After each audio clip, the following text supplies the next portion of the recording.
হেই বন্ধুরা, তোমরা যদি ভায়োলেন্স এবং অ্যাকশন মুভি পছন্দ করো তাহলে এই ভিডিও তোমার জন্য। এই মুভিতে মারাত্মক কিছু হ্যান্ড টু হ্যান্ড অ্যাকশন এবং ভায়োলেন্স আছে। আজকে আমি এক্সপ্লেন করব 2026 সালের রোজার ঈদে সব থেকে হাইপ তোলা মুভি রাক্ষস মুভিটি যেহেতু এখনো কোনো অনলাইন প্ল্যাটফর্মে রিলিজ হয়নি, সেক্ষেত্রে আমি ট্রেলার দিয়ে এক্সপ্লেন করছি। যদি সিনের সাথে ডায়লগের মিল না থাকে তাহলে এই বিষয়টা ক্ষমা দৃষ্টিতে দেখবা। তো তোমাদের জন্য এত কষ্ট করে নতুন নতুন মুভির গল্প নিয়ে আসি, তাহলে তো আমি একটা লাইক আশা করতেই পারি। তো চলুন গল্পের গভীরে ঢুকে পড়া যাক। আমাদের প্রথমেই পরিচয় করানো হয় এক ভার্সিটির শিক্ষকের সাথে, যার নাম হচ্ছে রোশো। সে খুব শান্ত এবং রাগী থাকার কারণে ছাত্ররা তাকে প্রচণ্ড ভয় পেত। তার সামনে কথা বলতে পারতো না ঠিক মতো। তো রসুর একদিন ক্লাস চলাকালীন সে জানতে পারে যে তার ভার্সিটির এক বখাটে ছেলে এক মেয়ের গোপন ছবি নিয়ে তাকে ব্ল্যাকমেল করছে। এটা শুনে তো রসুর মাথা প্রচণ্ড গরম হয়ে যায়, আর সেই ছেলেটাকে ইচ্ছা মতো খেলাতে থাকে। রসুর খেলানিতে সেই ছেলেটা পঙ্গু হয়ে যায়। এমনিতেই স্টুডেন্টরা রসুকে প্রচণ্ড ভয় পেত, আর এই দৃশ্য দেখার পর তো তাদের ভয়টা আরও বেড়ে যায়। এরপর নতুন বছরের নতুন স্টুডেন্টরা ভর্তি হতে থাকে। এর মধ্যে একজন ছিল জুলিয়েট, যে কিনা এই মুভির নায়িকা। সে দেখতে খুবই সুন্দরী হলেও তার পড়াশোনার দিকে কোনো মনোযোগই ছিল না। তার মনোযোগ ছিল রসু স্যারের উপর, মানে রসু স্যারকে সে পছন্দ করত, সেজন্য তার দিকে সবসময় তাকিয়ে থাকতো। কিন্তু রসু কখনো তাকে পাত্তাই দিত না। এইভাবেই চলতে থাকে বেশ কিছুদিন। একদিন স্যার ক্লাস শেষ করে তার গাড়ি করে বাসার দিকে যাচ্ছে। ঠিক তখনই জুলিয়েট এসে বলে যে তাকেও যেন তার বাসাতে নামিয়ে দেয়। প্রথমে স্যার না করে দেয়। এরপর জুলিয়েটের অনুরোধে জুলিয়েটকে গাড়িতে তুলে নেয়। গাড়িতে ওঠার পর স্যারকে পঠানোর জন্য জুলিয়েট দুষ্টু দুষ্টু কিছু ইঙ্গিত করে। এরকমভাবে কিছুক্ষণ চলার পর স্যার আর নিজেকে কন্ট্রোল করতে পারছে না। ঠিক তখনই জুলিয়েটকে ধরে তার ঠোঁটের মধ্যে কিস করতে থাকে। পরে রসু জানতে পারে যে জুলিয়েট তার সাথে প্রতারণা করছে, মানে জুলিয়েট তাকে সত্যি সত্যি ভালোবাসে না। কারণ হচ্ছে আপনাদের তো আগেই বলেছি যে জুলিয়েট পড়াশোনার মধ্যে খুবই কাঁচা, সেই জন্য সে স্যারকে পড়ানোর চেষ্টা করেছে যেন সে পরীক্ষার মধ্যে পাশ করে। কিন্তু ততক্ষণে তো রসু তার নেশায় পড়ে গেছিল। রসু তাকে বলে যে আমি তোমাকে আগে পাত্তা দিইনি ঠিকই, কিন্তু ভিতরে ভিতরে তোমাকে আমি প্রচণ্ড ভালোবাসি। এরপর থেকেই জুলিয়েট তাকে ইগনোর করতে থাকে, কিন্তু রসু তার পিছু ছাড়ে না। জুলিয়েট যেখানেই যায় সেইখানেই যায় রসু। যতই দিন যাচ্ছে জুলিয়েট তাকে ততই ইগনোর করছে, আর রসুর যেন পাগলামিটা ততই বাড়ছে। একদিন রসু জুলিয়েটকে সারপ্রাইজ দেওয়ার জন্য তার বাসায় যায়। দেখে জুলিয়েট বাসায় নেই। সে তখন জুলিয়েটের এক বান্ধবীকে ফোন করে আর জানতে চায় যে জুলিয়েট কোথায়। তার বান্ধবী বলে যে সেই এলাকার নাম করা ডন সোহেল মন্ডলের সাথে সে দেখা করতে গেছে। আর রসু এটাও জানতে পারে যে জুলিয়েট সোহেলকে আগে থেকেই ভালোবাসে, তার সাথে ঘুরতে গিয়েছে। রসু এমনিতেই অনেক রাগী মানুষ। এই খবরটা শুনে তো রসু প্রচণ্ড রাগ হয়ে যায় এবং সে জুলিয়েটের আসার অপেক্ষায় তার বাসার মধ্যে বসে থাকে। এরপর জুলিয়েট যখন বাসায় আসে, রসু তখন রাগে বলে, মানুষ বলে নারী কিসে আটকায়, নারী বলে মায়ায়, ভালোবাসায়, কিন্তু আমি বলি নারী আটকায় লোভে, লোভে পাপ, আর পাপে। এতটুকু বলার পর সে আর কিছু বলে না। তখন জুলিয়েটকে সে ইচ্ছা মতো মারতে থাকে। মারতে মারতে সে তখন হাঁপিয়ে বলে, তোরা আসলে টাকা পেলেও কুত্তার পাচার তো দ্বিধা করবে না। ওই সোহেল মণ্ডলের কাছে অনেক টাকা বলে তার পিছে পিছে ঘুরিস। পৃথিবীতে ভালোবাসা বুঝতে আমি তোরেই বুঝি, যে তোর হাসিটা আমি হাসতাম, তোর কষ্টে আমি কষ্ট পেতাম। এই বলে কাঁদতে কাঁদতে রসু সেখান থেকে চলে যায়। রসু সেখান থেকে চলে যাওয়ার পর রক্তাক্ত অবস্থায় পড়ে আছে জুলিয়েট, আর সে বলতে থাকে যে আমি ডাবল টাইমিং করিনি, আমি সোহেলের কাছে ইচ্ছা করে যাইনি, সে ব্ল্যাকমেল করতেছিল। তারা এই কথা শুনে বোঝা যায় যে সত্যি সত্যি সে সোহেলকে না রসুকেই ভালোবাসে। কিন্তু রসু এটা বুঝতেই পারেনি, আর সে নির্মমভাবে তাকে মেরে চলে গেল। এরপর রসু ছ্যাঁকা খেয়ে বেঁকা হয়ে মদ খেয়ে ডান্স ক্লাবে ডান্স করতে থাকে। আর তখনই শুরু হয়ে যায় সেই আইটেম গান, যে আইটেম গান এখন ঝড় তুলছে বাংলাদেশে। এরপর কিছুদিনের মধ্যে সুস্থ হয়ে ওঠে জুলিয়েটের উপর আবার খারাপ নজর দেয় সেই সোহেল মণ্ডল।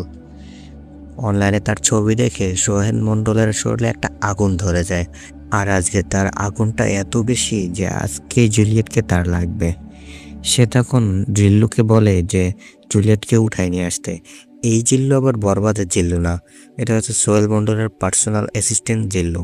এরপর জিল্লু জুলিয়েটকে তার বাসা থেকে উঠায় নিয়ে আসার পর সোহেল মণ্ডল তাকে খারাপ প্রস্তাব দেয়, কিন্তু তার প্রস্তাবে রাজি হয় না জুলিয়েট। সে মনে মনে তার স্যারকেই ভালোবাসতো। সোহেল এই কথা শোনার পর জুলিয়েটকে এখন সে হুমকি দিতে লাগলো। বলে, তুমি যদি আমার প্রস্তাবে রাজি না হও তাহলে আমি তোমার সাথে জোর করে খারাপ কাজ করব। জুলিয়েট এরপর ভয় পেয়ে সেখানে থাকা সোহেলের দাদির কাছে গেল বাঁচার জন্য, আর তার কাছে কাকুতি মিনতি করছে। কিন্তু তার দাদি ছিল একজন ভিলেন। বুড়ি তাকে বাঁচাবে কি, সে আরও তাকে থ্রেট দিচ্ছে যেন তার নাতির কথা শোনা হয়। নিরুপায় হয়ে জুলিয়েটকে তার বাসায় থাকতে হয়, আর সুযোগ বুঝেই সোহেল মণ্ডল তাকে ধর্ষণ করে। এরপর তাকে নির্মমভাবে মেরে রাস্তার মধ্যে ফেলে আসে। এই খবরটা রসুর কাছে পৌঁছে যায়, আর রসু জুলিয়েটকে হসপিটালে ভর্তি করে, আর তার পাশে বসে সে প্রতিজ্ঞা করছিল যে তুমি কোনো চিন্তা করো না, আমি সোহেলকে মেরে তার রক্ত দিয়ে গোসল করে তারপর তোমাকে বিয়ে করব। এরপর রসু একটা বালতি এবং তার বন্দুক নিয়ে সোহেলের আস্তানায় যায়। সেখানে সোহেলের যত লোক ছিল সবাইকে মেরে ফেলে রসু।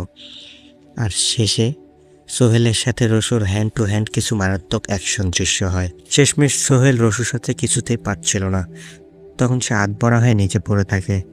এর মধ্যেই রসু তাকে গুলিতে ঝাঁঝরা করে দেয়। ঠিক তখনই সোহেল মণ্ডলের পার্সোনাল অ্যাসিস্ট্যান্ট জিল্লু রসুর দিকে একটা বন্দুক তাক করে টার্গেট করে। ঠিক তখনই রসু তার পিএসকে ডাক দেয়। সে বলে, এই জিল্লু, খাইয়া দে। ঠিক তখনই জিল্লু এসে সোহেলের জিল্লুকে খেয়ে দেয়। এখন প্রশ্ন হলো, বরবাদের জিল্লু এখানে কিভাবে, সেটা আমরা একটু পরেই জানতে পারবো। এরপর রসু সোহেল মণ্ডলের রক্ত দিয়ে গোসল করে। কিন্তু খেলা তো এখানেই শেষ নয়। রসু যেহেতু সোহেল মণ্ডলের মতো প্রভাবশালী লোককে মেরেছে, তাহলে তো তার শত্রু অবশ্যই বেড়ে গিয়েছে। তাকে মারার জন্য বেশ কিছু লোক খুঁজছে। সেই জন্য রসু একটা গ্যাং পালা শুরু করে, মানে সে ফুল টাইম গ্যাংস্টার হয়ে ওঠে। এরপর আমরা দেখতে পাই রসুর বাবা আলিরাজকে, যে কিনা এই দেশের সব থেকে বড় অস্ত্র উৎপাদক ব্যবসায়ী, যার সাথে দেশের বড় বড় লোকেদের উঠা বসা আছে। বরবাদে যেই সাকিব খানের বাবা ছিলেন আদিপ মির্জা, সেই আদিপ মির্জার ক্লোজ বন্ধু ছিলেন এই রসুর বাবা আলিরাজ। বরবাদের মধ্যে আরিয়ান মির্জা মারা যাওয়ার পর তার পিএস জিল্লু একা হয়ে পড়েছিলেন, সেই জন্য আলিরাজ জিল্লুকে তার ছেলের জন্য পিএস হিসেবে আনে। এরপর রসু জুলিয়েটকে বিয়ে করতে চায়, কিন্তু তার বিয়ের মধ্যে একটা ঝামেলা লেগে যায়। রসুর ফ্যামিলিতে সবাই রাজি ছিল, কিন্তু রসুর চাচা তার মেয়ের সাথে রসুর বিয়ে দিতে চায়, সেই জন্য সে একটা ঝামেলা লাগাই দেয়। কিন্তু রসু তার চাচার কথা কোনোভাবেই শুনে না। সে জুলিয়েটকে অসুস্থ অবস্থায় জুলিয়েটকে বিয়ে করে।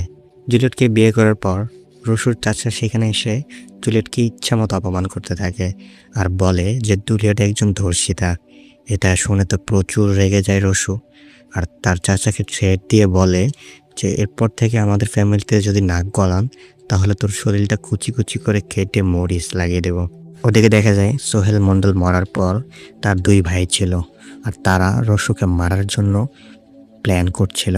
সোহেলের সব থেকে বড় ভাই ছিল খুবই হিংস্র, যার নাম হচ্ছে সাদাব।